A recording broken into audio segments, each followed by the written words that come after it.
오늘은 요한복음 강해 시리즈를 잠깐 오늘도 멈추고 오늘은 우리가 온라인으로 아이들과 함께 예배를 드리게 되어서 조금은 보편적인 그런 주제를 가지고 말씀을 전할 필요가 있겠다 해서 잠깐 요한복음을 쉬게 했습니다.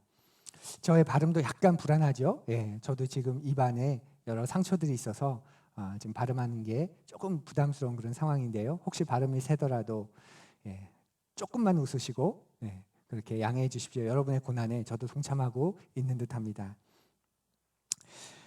혹시 여러분 주사랑 공동체 교회를 아십니까? 주사랑 공동체 교회. 교회 이름보다는 베이비박스로 알려진 교회입니다. 베이비박스 한 번쯤 들어보셨죠? 담임하고 있는 이종락 목사님은 한겨울에도 서슴없이 벌어지는 아기들의 생명을 염려하면서 우리나라에 처음으로 베이비박스를 도입한 그런 분이십니다. 영화라기보다는 다큐멘터리에 더 가깝죠. 이 드롭박스라고 하는 다큐멘터리를 통해서 더 알려진 그런 교회이고 또 목사님인데요. 이 영화 가운데 제 가슴에 깊이 박힌 그런 한 장면이 있습니다. 이종란 목사님께서 입양하신 자녀 가운데 이룰이라고 하는 아이가 있습니다. 이 목사님 가정에는 장남과도 같은 그런 아이인데요. 루리는 어렸을 때부터 아버지를 도우면서 자랐습니다. 그리고 자기 동생들이 베이비박스에 들어오고 또 입양이 되고 그런 것들을 다 지켜본 아이입니다. 그래서 이 루리한테는 마음속에 의심하지 않는 한 가지 사실이 있었습니다. 어떤 사실이냐면 나는 입양된 자녀가 아니고 아버지가 낳은 친생 자녀다, 친생 아들이다 하는 그런 마음입니다. 조금의 의심도 그게 없었습니다. 그런데 어느 날 자기도 입양된 입양 자녀라는 사실을 알고 큰 슬픔이 찾아왔다고 합니다. 그리고 그 속에서 그것을 다시 이겨내는 그런 아이의 모습이 굉장히 인상적이었습니다. 잠시 그 장면 우리 잠깐 보고 말씀을 이어가겠습니다. 저는 이제 다른 애들만 저는 아니고 다른 애들만 이제 입양한 줄 알았는데 그래가지고 그때 딱 듣자마자 너무 서운했어요. 나는 엄마 아빠 아들인 줄 알았는데 근데 지금 생각하면 별로 서운하지도 않아요. 나는 어차피 이제 지금은 내 엄마 아빠를 진짜 엄마 아빠를 알지 못해도 지금 저를 키우시는 엄마 아빠가 내 진짜 아빠다.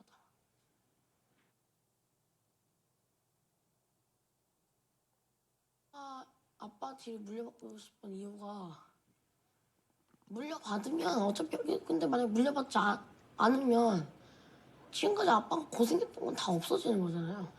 지금 그걸 아빠가 고생했던 걸 제가 물려받아서 제가 또 그 고생하고 또 제가 낳은 애한테 또 이제 물려줘야죠. 그래요. 근데 내가 언젠가는요. 이 스피커에서 소리가 왔다 갔다 하는 거 보니까 아마 보시면서 좀 소리가 들리지 않으셨거나 좀 원활하지 않은 것 같기도 한데요. 제가 설명한 게 다입니다.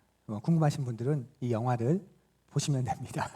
드롭박스 굉장히 중요한 영화이고요. 또 보시면서 우리가 생각하는 하나님 나라가 어떤 그림인지 혈육을 뛰어넘고 내 가족, 내 가정 그것을 뛰어넘는 그런 아름다운 모습이라는 걸 보시게 될 겁니다. 이 루리의 마음이 여러분 이해가 되시지요? 자기는 친생 자녀인 줄 알았는데 자기도 입양 자녀여서 슬펐다고 합니다. 그런데 이제는 괜찮다 하는 그 모습이 굉장히 대견스럽게 보입니다. 그리고 크면 내가 아버지를 이어서 베이비박스를 맡을 거라고 말하는 모습에 가슴이 뭉클해집니다.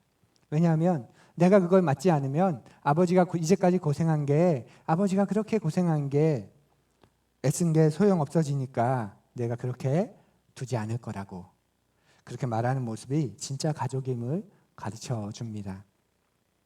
사랑하는 푸른이 여러분, 부모로서 우리에게 가장 큰 영광 과연 뭘까요? 부모로서 우리에게 가장 큰 영광. 내 아이가 인생의 가장 결정적인 순간에 나를 기억하는 것, 그게 아닐까요? 내 아이가 인생을 살면서 결정적인 순간이 찾아왔을 때 그때 나를 기억하는 것. 그게 부모로서 정말 놀라운 영광이 아닐까요? 왜냐하면 우리가 그렇게 살아가고 있기 때문입니다. 우리는 우리의 인생의 결정적인 순간에 늘 하나님을 떠올립니다. 아멘? 예, 좀 크게 하세요. 그렇죠? 우리는 그리스도인으로 살아가며 이 땅에서 하나님 나라 백성으로 살아가며 어떤 중요한 일들을 맞닥뜨릴 때 그 순간 우리는 하나님을 떠올립니다. 물론 사소한 일상의 삶에서도 당연히 하나님을 생각하려고 애쓰죠. 그게 우리 하나님에게 가장 영광스러운 일이 아닐까요? 피조물인 인간이 인생의 결정적인 순간에, 중요한 선택의 순간에, 또 일상의 평온한 순간에 아버지 하나님을 생각하는 것, 하나님에게 큰 영광입니다. 이것은 부모에게도 마찬가지입니다. 내 아이가 인생의 결정적인 순간에, 중요한 선택의 순간에 나를 생각하는 것은 부모에게 아주 놀라운 큰 영광이 되는 것이죠. 우리가 잘 아는 솔로몬은 그런 사람이었습니다. 오늘은 솔로몬의 인생 전체 가운데 이 초반의 사건을 좀 집중해서 보려고 합니다. 솔로몬은 인생의 가장 결정적인 순간이 찾아왔을 때 아버지 다윗을 떠올립니다. 역대상 1장 6절에서 13절까지의 말씀인데요. 구약성경 역대상 1장 6절에서 13절 말씀입니다. 우리 드라마 성경으로 함께 듣겠습니다. 여러분은 눈으로 읽어주십시오.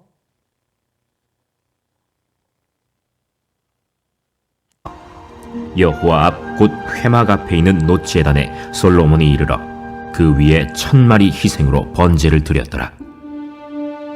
그날 밤에 하나님이 솔로몬에게 나타나 그에게 이르시되 내가 네게 무엇을 주랴?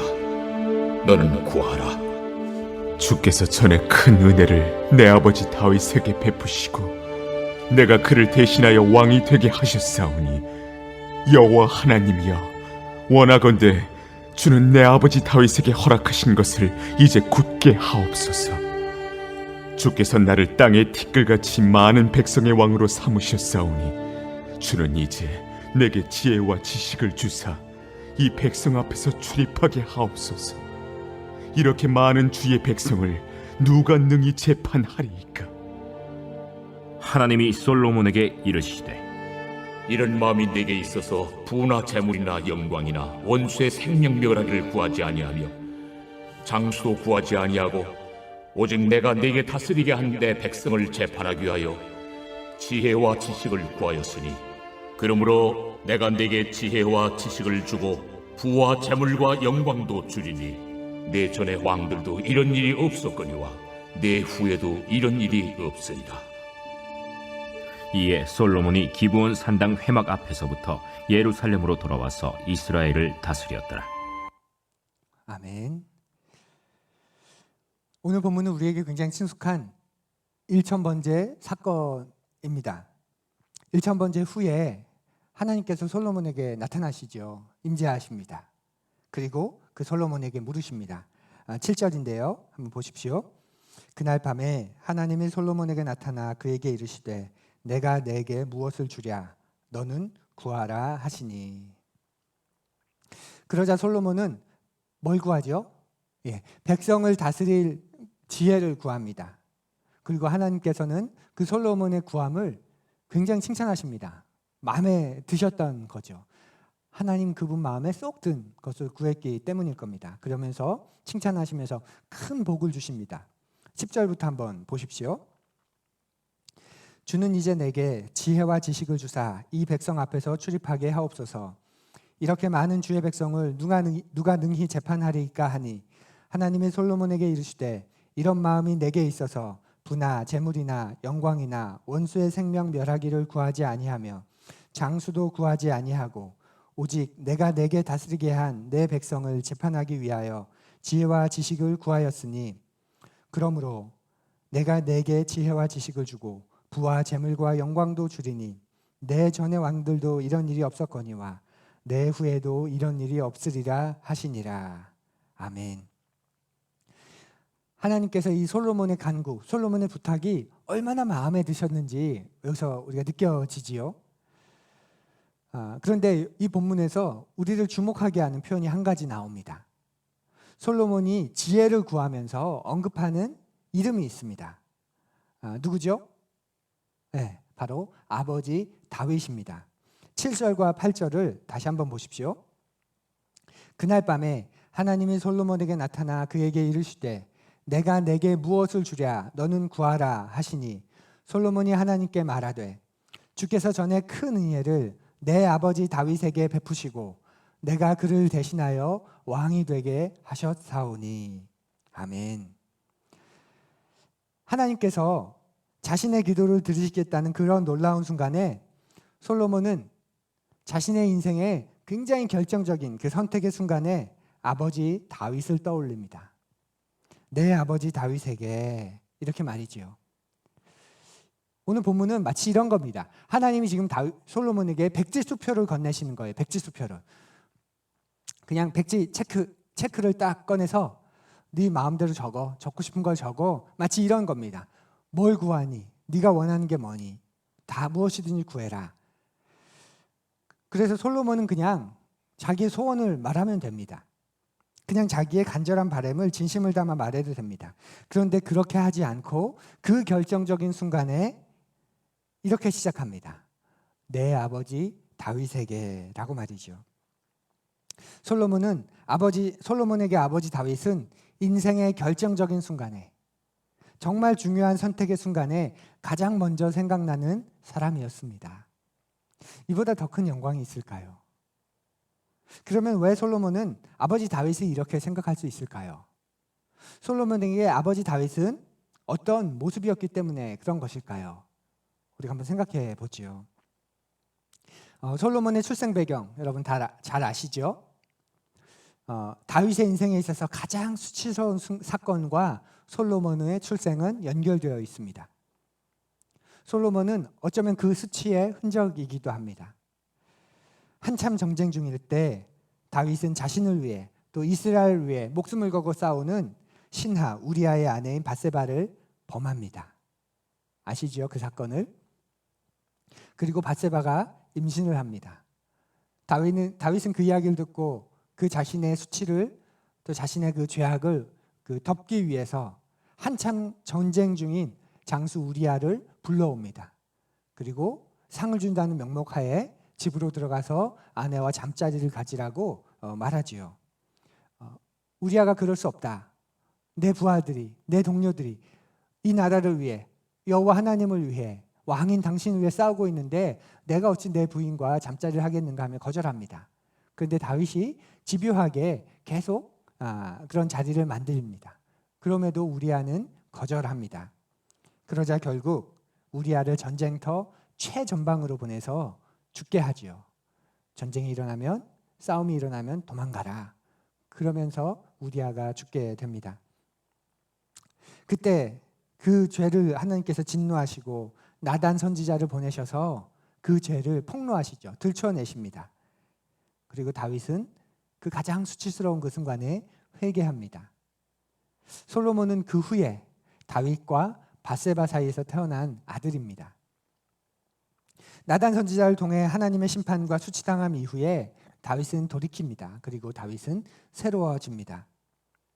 솔로몬의 출생 이후 다윗은 자신의 죄악과 잘못, 실수와 과거에 얽매이지 않고 다시 새롭게 살아가는 것이지요. 이 말이 무슨 뜻인가요? 이 말은 솔로몬이 태어나고 난 다음에 다윗은 항상 다윗의 신실함만 솔로몬이 보았을 것이라는 겁니다. 솔로몬이 태어나기 전에 다윗은 음란한 사람이었고 또 범죄한 사람이었고 자기의 악을 감추기 위해서 집요하게 거짓과 서슴없는 악을 행했던 사람이라면 그 자신의 수치를 폭로당하고 난 다음에 그리고 하나님 앞에서 처절하게 회개하고 돌이키고 난 다음에 다윗은 새로운 사람이 되었습니다. 그리고 그때 태어난 솔로몬은 다윗의 신실함만 보며 자랐던 것이지요. 그래서 솔로몬이 기억하는 다윗의 모습은 신실함이었습니다. 다윗을 보며 우리는 그것을 알게 됩니다. 과거는 나를 가둘 수 없다는 것, 과거는 여러분을 가둘 수 없다는 것을 말이지요. 한때 음란의 대명사였을 다윗이지만 어느새 다윗은 그 음란과 가장 먼 사람이 되어 있었던 겁니다. 나다니엘 호손의 유명한 소설 주홍 글씨 아시죠? 아마 읽어본 분은 거의 없을 텐데 그런데도 놀랍게도 우리는 그 이야기를 다 알고 있습니다. 주홍 글씨는 간음죄를 범한 사람에게 형벌로 누구나 볼 수 있도록 수놓는 그런 그 글이지요. 책의 표지를 한번 보시면 가운데 저렇게 A라고 하는 adultery, 간음의 A자가 적혀 있습니다. 당시는 이 배경이 되던 미국 사회는 종교가 기독교가 그 중심 가치가 되던 그런 시대였기 때문에 청교도 신앙이 특별히 그것이 또 점점 율법주의로 가게 되면서 저렇게 간음죄를 범한 사람에겐 평생 씻을 수 없는 저 옷을 입으면서 나는 가늠한 사람입니다 이렇게 표시하고 다녀야 되는 그런 형벌, 극악한 그런 형벌을 주던 그런 사회였습니다. 가늠한 여인이 등장하고요. 그 여인도 그렇게 가슴에 A의 숫자를 쓰여진 옷을 입고 평생을 삽니다. 그리고 오랜 시간이 지나고 그 여인이 할머니가 됩니다. 한 40년 정도가 지났겠죠. 4, 50년이. 그 오랜 시간이 지나고 그 동네에 사는 한 꼬마아이가 자기 엄마에게 묻습니다. 엄마, 저 헤프터프린 할머니의 옷에 보니까 A라고 쓰여져 있는데 저 A가 뭐야? 그러자 그 엄마가 아이에게 대답하죠. 저거 엔젤의 A라는 뜻이야. 이렇게 말이죠. 간음의 A가 엔젤의 천사의 A로 변한 것입니다. 이것이 좋은 글씨가 우리에게 가르쳐주는 것. 저는 다윗의 삶 속에서 우리가 볼 수 있는 그런 모습이라고 생각합니다. 사랑하는 푸른 여러분, 여러분 혹시 여러분의 과거의 삶 속에서 어떤 글자를 가지고 계십니까? 그리고 그 글자가 여러분 어떻게 바뀌기를 고대하고 계십니까? 복음이 그런 것입니다. 복음은 누구든지 어제 믿어서 오늘 새롭게 시작할 수 있는 힘을 줍니다. 그래서 어떤 실패도, 어떤 과거도, 어떤 수치도 복음으로 새롭게 된 우리를 가둘 수 없습니다. 그렇다면 우리는 우리 아이들에게 어떤 글씨를 보여주어야 할까요? 한때 기도하면 가장 먼 사람이었는데 어느새 기도라는 글자와 가장 가까운 사람이 되어 있다면 우리가 얼마나 좋을까요?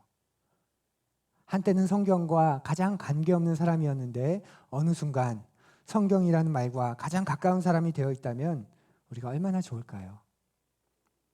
한때는 섬김이라는 말과는 도통 연결되지 않는 그런 사람이었는데 어느 순간 섬김의 사람이 되어 있다면 우리가 얼마나 좋을까요? 그것이 주홍 글씨가 보여주는 또 다윗이 보여주는 삶의 모습입니다. 솔로몬은 가장 결정적인 그의 인생의 순간에 그래서 아버지 다윗을 떠올릴 수 있었습니다. 소원을 묻는 하나님에게 소원을 말하는 게 아니라 자기 아버지를 이야기하는 거죠.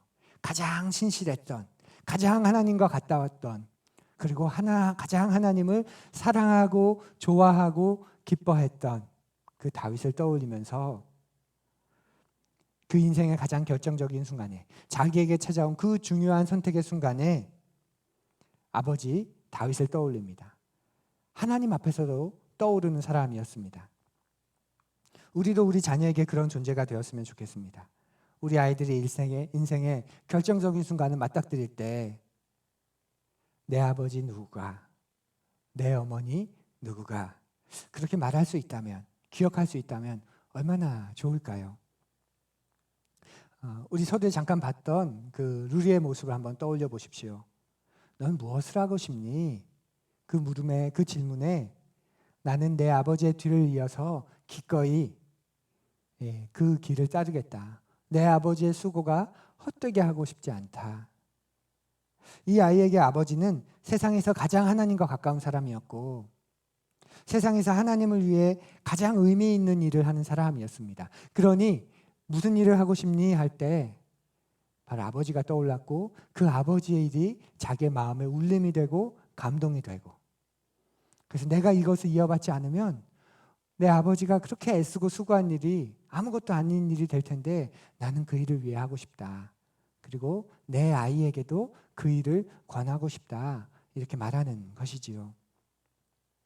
우리도 그런 부모, 그런 어른, 그런 스승이 되기를 고대합니다. 그런데 그것이 마음의 소원으로만 그치게 하지 않으려면 어떻게 해야 될까요? 흔히 영향력과 시간은 비례한다고 하지요. 영향력과 시간은 비례합니다. 우리가 그토록 교회를 가까이 하고 말씀을 배우라, 말씀에게 가까이 하라 하는 이유가 뭡니까? 이 말을 너무 종교적으로 받아들이지 마십시오. 교회와 가까이 해라, 말씀을 가까이 해라 이 말은 시간을 드리라는 겁니다. 교회에, 말씀에, 공동체에 시간을 드리라는 거죠. 공을 드리라는 겁니다. 왜 그런 말을 할까요? 왜 시간을 드려야 할까요? 왜 공을 들여야 할까요? 그래야 깊어지기 때문입니다. 그렇게 해야 열매를 맺히기 때문이죠. 우리가 1만 시간의 법칙이라고까지 이야기하면서 한 분야에 어떤 한 영역에 탁월해지기 위해서는, 깊이 알기 위해서는 시간을 투자해라고 말합니다. 왜 그렇게 말하죠? 그래야 거두기 때문이죠. 그렇게 해야 역사가 일어나기 때문입니다. 그런데 한번 생각해 보십시오. 유독 부모와 자식 관계 속에서는 그것을 적용하지 않는 듯한 분위기입니다. 부모 자식 관계에서는 질적인 관계가 더 중요하다고 이렇게 점프해 버립니다. 왜 그럴까? 저는 이 시대의 속임이라고 생각합니다. 시대의 속임수. 하나님께서 허락하신 가장 건강하고 가장 기초적인 관계가 가족의 관계, 가정의 관계인데 자꾸 그것을 건강하지 못하도록, 교회 공동체와 가족 공동체의 관계가 건강해지지 않도록 이 시대가 공중의 권세 잡은 자들이 계속 미혹시키는 것이지요. 그래서 부모를 자녀 양육의 주체에서 점점 떼어놓는 것입니다. 자녀 양육은 전문가들에게 맡기고 부모인 당신은 후원만 하라는 거죠. 많이 들어보셨죠? 사랑하는 푸른이 여러분, 자녀와의 질적인 관계는 양적인 시간이 전제되지 않고서는, 이루어지지 않고서는 불가능합니다. 단언할 수 있습니다. 배우자와의 관계를 한번 생각해 보십시오. 배우자와의 관계가 어떻습니까? 우리의 배우자와의 관계. 양적으로 되지 않는데 어떻게 질적으로 배우자와의 관계가 깊어진다고 말할 수 있습니까? 그렇죠? 배우자와의 관계가 깊어지기 위해서는 양적으로 관계가 시간이 깊어져야 합니다. 그런 시간들 속에서 질적으로 친밀해지고 가까워지고 함께하는 것이지요. 이 세상에 존재하는 모든 것의 관계 방식이 다 그렇습니다. 교회와 질적인 관계, 공동체와 질적인 관계, 양적인 관계를 많이 가져나갈 때 가능해집니다. 하나님과의 질적인 깊이, 하나님께 나아가는 양적인 시간이 많아질수록 깊어집니다. 여러분의 전문 분야 모두가 다 동일합니다. 부모와 자녀와의 관계도 마찬가지입니다. 자녀에게 영향력을 끼치고 싶다면 어떻게 해야 될까요? 단순합니다. 양적인 시간을 최대한으로 가지기 위해 쓰십시오. 그렇다고 양적인 시간에 뭔가를 꼭 해야만 그 시간이 의미 있는 게 아닙니다. 이렇게 이야기하면 많이 부담 가시지요. 같이 하겠는데 제가 뭘 해야 될까요? 뭔가를 꼭 해야만 의미 있는 게 아닙니다. 그냥 한 공간에서 부모는 부모대로, 아이는 아이대로 자기의 일을 하다가 눈을 돌렸을 때 부모인 내가 그 자리에 있는 게, 자녀인 아이들이 그 자리에 있는 게 크게 중요합니다. 그리고 거기에서 진짜 대화가 일어나고 진짜 부모를 누리는 것, 자녀를 누리는 것, 그것이 이루어집니다.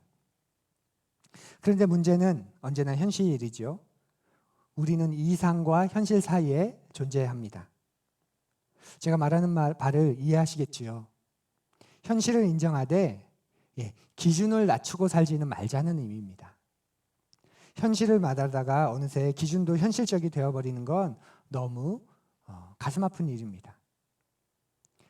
거기에는 이상이 일어나지 않습니다. 현실이 어려워도, 현실이 힘들어도 기준까지도 낮추지 않았으면 좋겠다는 것이죠. 내 아버지 다윗에게 이 말은 부모인 우리에게 주시는 최고의 영광입니다. 이 말을 가슴에 품고 사는 우리 푸른이가 되기를 간절히 바랍니다. 또 푸른이 여러분 가운데는 이미 자녀를 다 키우셨거나 자녀로부터 자유로운 분들도 계시지요. 그분들에게도 권합니다. 다윗을 기억하십시오. 과거는 여러분을 가둘 수 없습니다. 여러분이 과거로부터 자유로울 수 없지만, 과거의 영향이 여러분에게 없을 수는 없지만, 그렇지만 복음으로 새롭게 된 우리는, 인생의 주인을 아버지 되신 하나님으로 삼고 새롭게 된 우리는 과거에 갇히지 않을 수 있습니다. 왜일까요? 과거를 해석하는 새로운 눈을, 새로운 자세와 태도를 얻었기 때문이지요.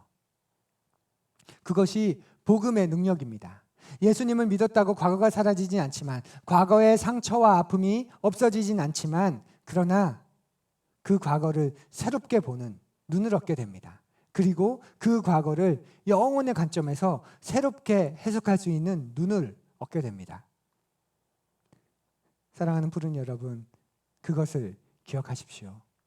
그 다윗을 기억하십시오. 한때 음란의 대명사였던 다윗이지만 어느새 그 음란과 가장 먼 사람이 되어 있습니다.